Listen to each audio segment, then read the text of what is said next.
ভাই নামাজে দাওয়াত লাভ কি? আপনার কথা তো কেউ শুনবো না। আমি খারাপের পথে ডাক দিব, ওটা মানুষ শুনবো। ঠিক আছে, আজকে তোর সাথে আমার চ্যালেঞ্জ হয়ে যাক, দেখি কার কথা কেটা শুনে। চল।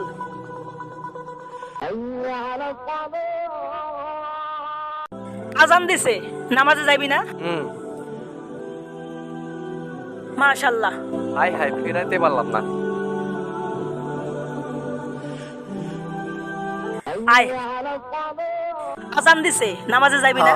তুই যদি নামাজে না যাস, এই মোবাইলে তোরে দিয়ে দেবো। তুই আমার এই মোবাইল কে তামাম দুনিয়া যদি লিখে দেস, নামাজ থেকে ফিরাতে পারবি না। যে প্রকৃত ইমানদার সে কখনো এই মোবাইলের জন্য নামাজ বাদ দিব না। এটাই হলো আমাদের ইসলামের পাওয়ার। চলো নামাজে যাই। আহারে, পারলাম না।